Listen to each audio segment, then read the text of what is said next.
Hi there, I'm Deb Crow, and I want to welcome you to Season 4 of Imperfect, the Heart-Centered Leadership Podcast. This is a podcast where we connect, learn, and laugh together with authentic and courageous leaders from all over the globe.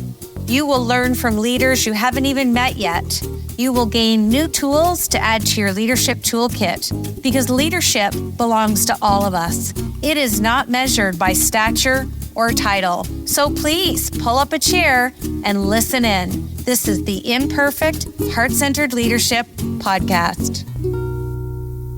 Welcome back to Imperfect, the Heart-Centered Leadership Podcast. And you know, it's always a joy for me when I get another podcaster on the other side of the mic, because they just do it. We hit record and we just go. So I'm delighted that I aligned with Matt Shoup. Did I say it right? You did. Yes, you did. Thank you. We practiced before.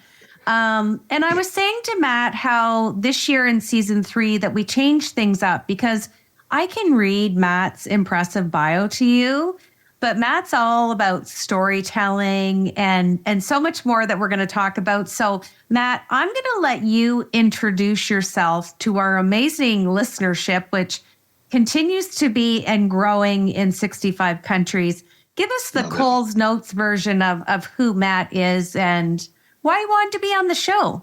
Well, you know, it's funny you mentioned the sexy bio, right, that everybody puts. That's the credibility that gets you in the door, gets you on the podcast. But the reality of it is, like, that's the pretty stuff. The, reality behind the scenes stuff. And this is what we talk about is on paper, I should be dead in prison or disappeared. So I grew up in New Jersey and I ran around with a crowd back then, and that's what happened to them. So, looking back from 10 years old to 42 years old, I'm standing here today with multiple companies. I love leadership and speaking, and I write books, and I take business leaders on adventures to Spain. And I really get to tie all of my life's passions, which are business people and leadership, Brazilian jiu-jitsu and Spanish coffee, and traveling Spain, sharing that culture, into ways to make people's lives better. And it's just such an honor that I get to do that, because everybody told me and on paper that I shouldn't have done that. If you looked at what I experienced, and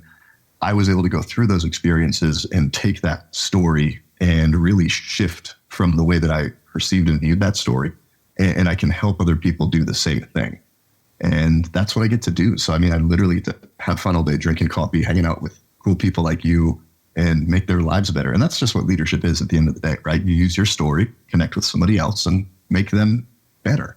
And you know what I love? Every time somebody introduces themselves to me, it makes me think of something. So as you were talking and saying, where you should have been, but you're not, thank God, it made me think of the podcast that Bruce Springsteen and Barack Obama started. And I don't know if you've listened to it. No. It's called Renegades, Born in the USA.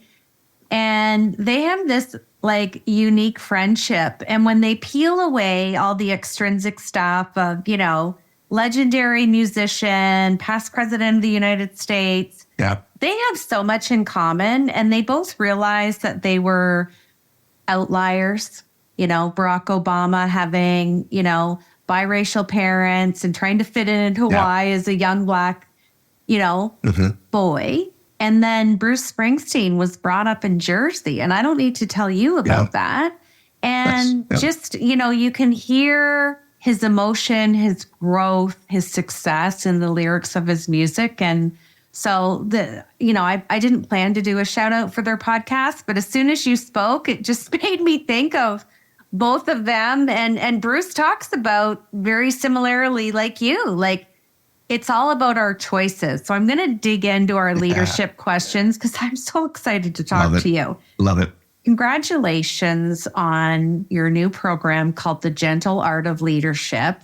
Are you not the best person to be on this podcast? We're going to talk about all that heart-centered. But again, give us the synopsis of why you chose to create this program and what was sitting in your heart? What was yearning for the creation, and how did it come to be?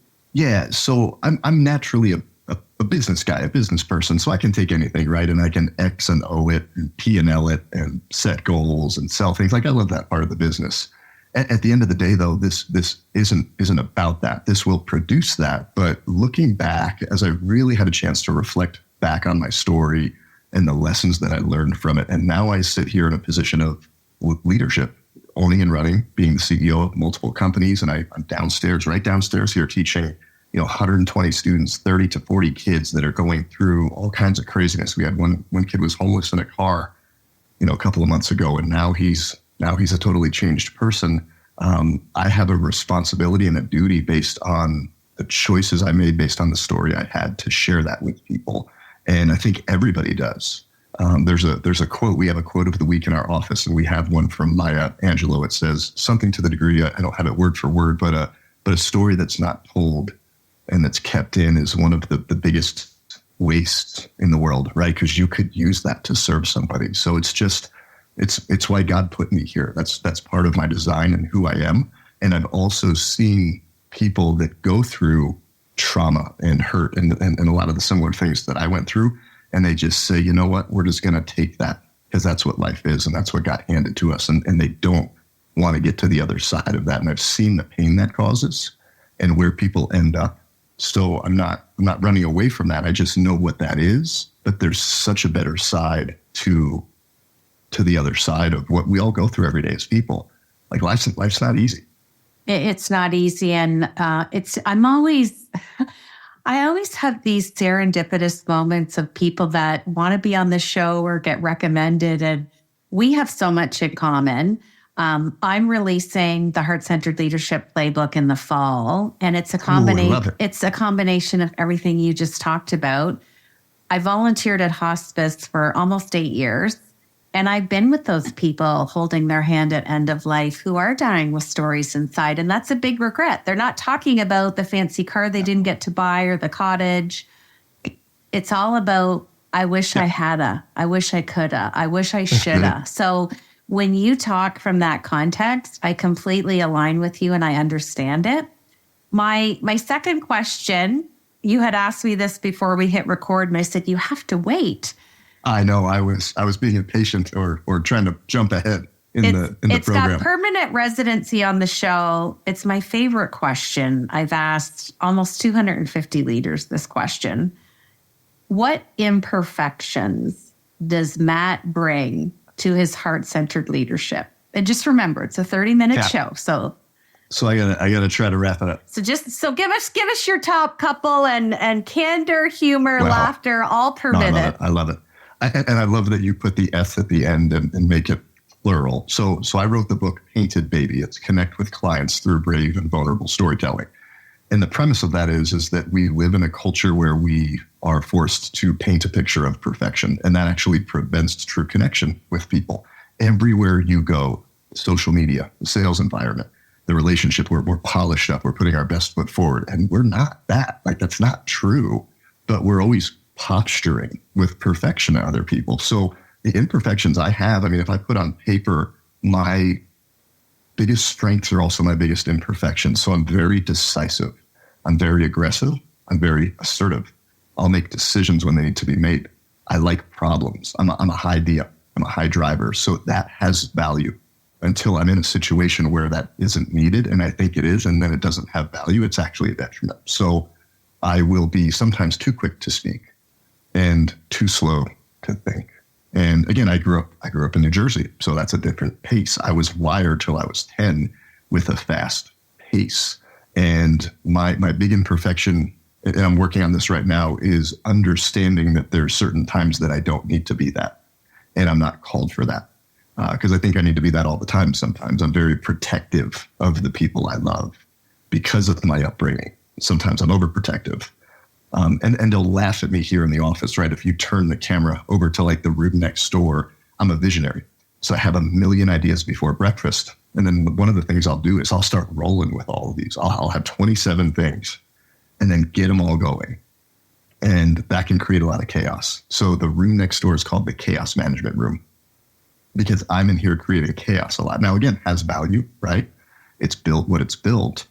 But as leaders, we have to understand when we need to tune that down or turn that off, or understand that we're not in that place where that's needed or required right now. Well, I love that. And I love how you talked about things that land up in visionary and transformational leadership. And it can be chaos until you wrap around the discipline and structure and then get it all going. And hence, look where you are now. So that's beautiful. And, that's a big misconception, those two words, assertive versus aggressive.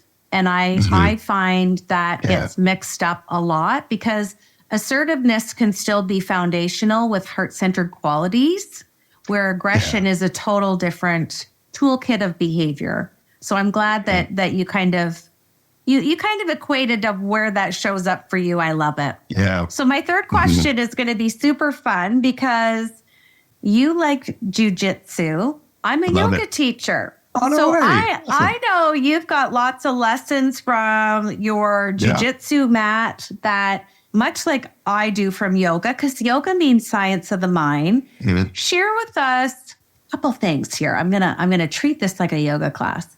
Share with us who shows up on the jujitsu mat, and then you set your intention of what you want from that class. Let's just call it a class.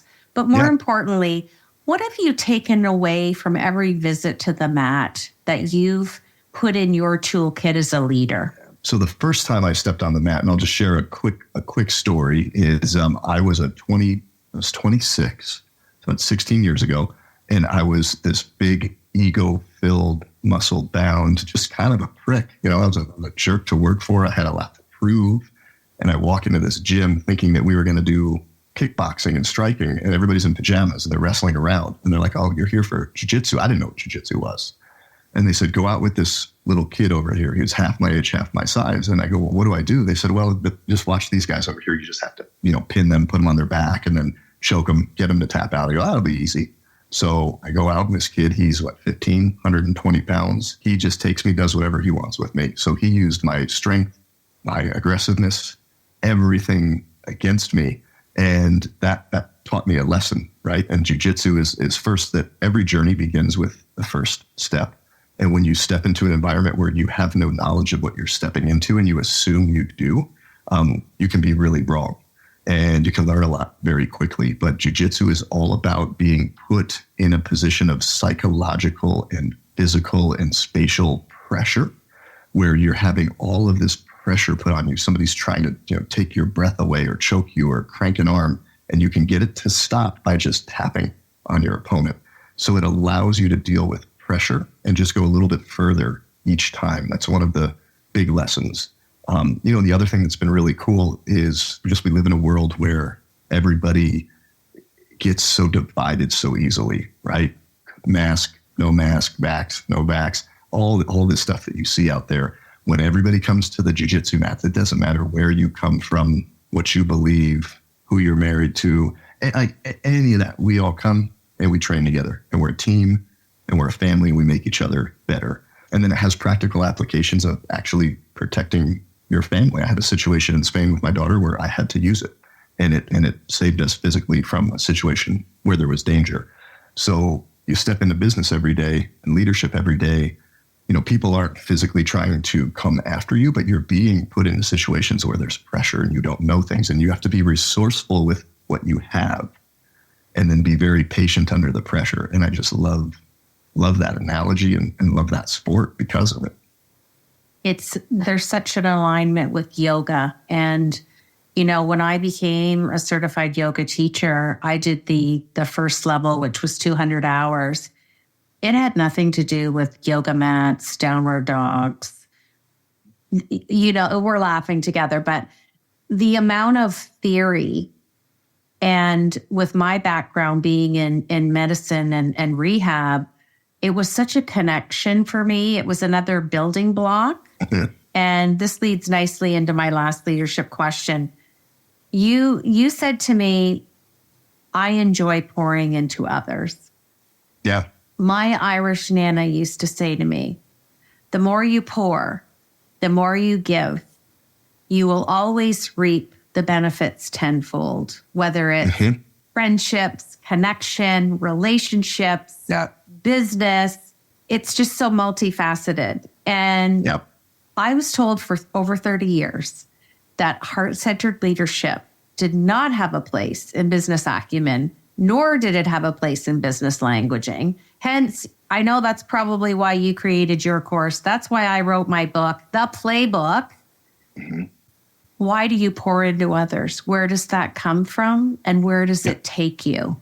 Because there were people that poured into me when, right, on paper, they didn't have to.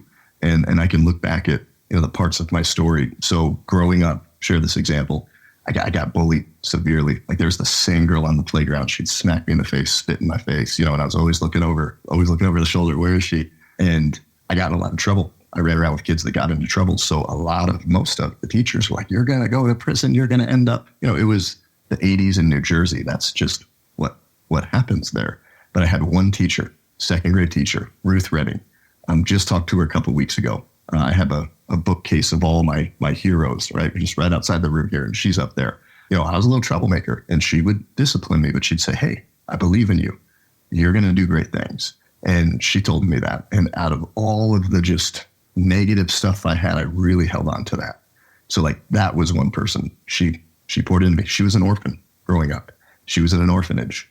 Her story was that she felt that she was led and put there to care for these people who weren't being cared for. So she was able to take her story, pour that into my story, and now I remember that. But it's easy to forget, right? I can think of the other 27 experiences and go, life sucks, life's bad, and forget about Ruth Rennie. But when you can step out of your own way, that's just one example, business example. Had a breakfast with a billionaire and he stroked me a big check. It was no different than just, me buying you a coffee. He goes, here's something you need to go do. And I believe in you. And he just invested in it. He didn't have to do that. So now I've gotten to this position where I have the ability to do that. It's not an ability. It's also a responsibility. And it's what life's about. How can you just take all of this and hold on to it? Like you keep, you hold on to, you die, you're gone. Then what? Yeah, it's crazy. Well, and I'm going to add to that from just getting to know you a little bit. You've accentuated your gifts. Yeah. Similar. I grew up with a patch on my eye, so I had the bullying. But it's interesting as I wrote my book that was sitting in my heart for 30 years, much like your course was sitting in your heart. Yeah.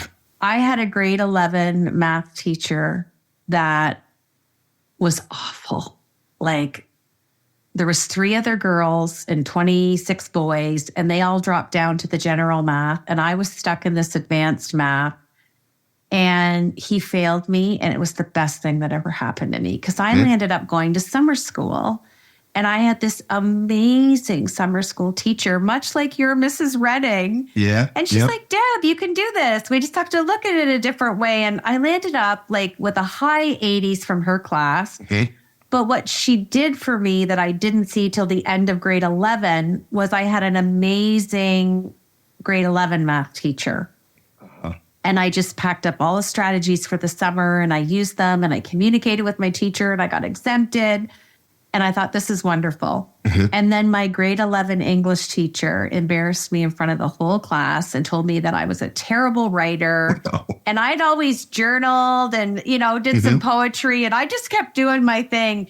And I remember one of my coaches said to me in the last couple of years, just write the damn book. Mm-hmm. And I said, I'm not a very good writer. And they're like, really? You're going to carry that from age 16? Yeah. But you know what? Those early experiences in our lives, they show up and sprinkle through every decade of everything we choose to do in our life and our leadership. And it's fun because I'm sure your stories are threaded through your course. I've certainly added some of that into my book. And it adds an invitation for alignment so other people can say, me too. As you're talking, I'm like, me too. It's just... This is what I love about this. So that to me it's a culmination of your life. It is. And my encouragement to listeners and watchers and wherever you're receiving this message is, when you're thinking about, your story. So I'm 42. I'm having a lot of these full circle things from 30, 35 years ago that are coming back. And I'm like, wow, I didn't even realize the connection. But what I tell people is, be the Ruth Rennie in somebody's story. The little things you say. I mean, it could just be you smiled at the gal serving you coffee who was having a bad day after everybody was rude to her, and you just gave her a smile. You don't know what she's going through. Like I've heard stories of like a smile from somebody at a coffee shop stops somebody who was thinking of killing themselves. Like I've seen these things play out. So think about who you are in somebody's story every time you open your mouth, every time you stick your hand out to shake it. You don't know where it's going to go. So tomorrow, I don't know when this podcast will post, but similar to Ruth Rennie, I want to share one more. I give her a shout out, is Linda Spreitzer. She was my 6th grade math teacher. So I just moved from New Jersey to Colorado. And like, it was the Jersey kid coming out there like, this guy's crazy. And I was in still a lot of trouble. She leaves the class one day.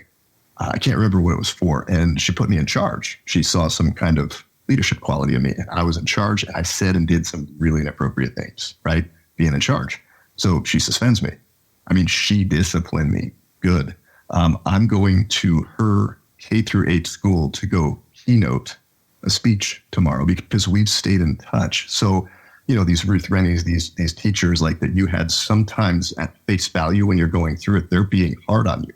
You're like, why is this person being hard on me? They're not always saying flowery, rosy, oh, I believe in you. They're putting you in the chair right next to the desk or sending you to the principal's office. But like 30 years later, we were just talking about this, she and I, the other day. She's like, so cool to have seen this. And I said, well, thank you for believing in me, but then also putting me in my place when I needed to be put in my place. And that taught me a lot. Yeah, that's a great story. And what a full circle moment for you.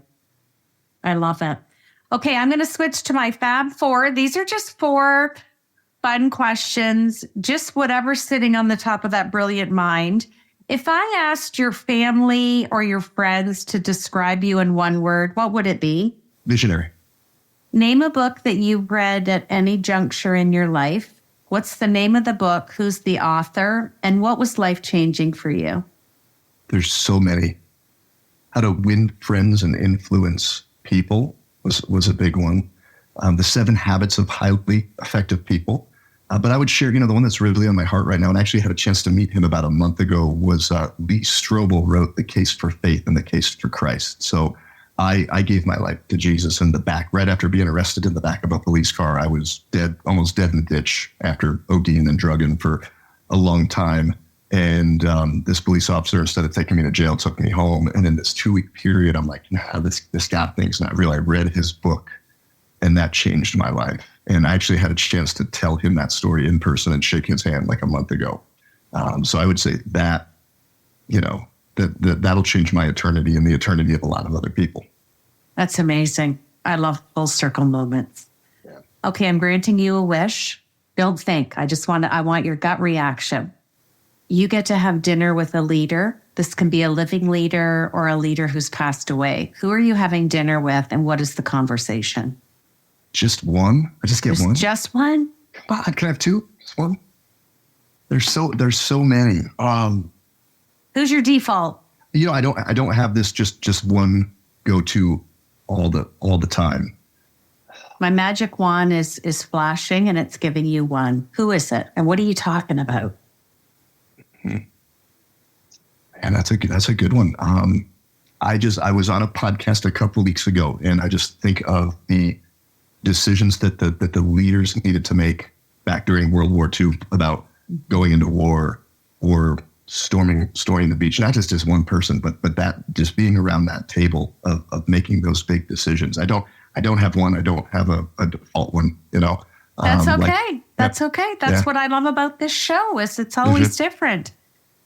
Before I ask you to finish my sentence, which is my last question for you, I just want to say thank you for being a beacon of light. I continue to be amazed, in a little bit of awe, a little bit of wonder of all the beautiful heart-centered leaderships that keep crossing my path. I think we are an army of many that is growing across the globe.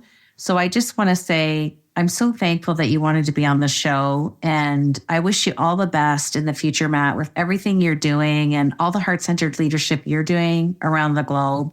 And we will definitely keep in touch. And just thanks for sharing your heart today. I really loved it. Thank you. Thank you for having me. Okay, so finish out the show by finishing this sentence for me. Okay.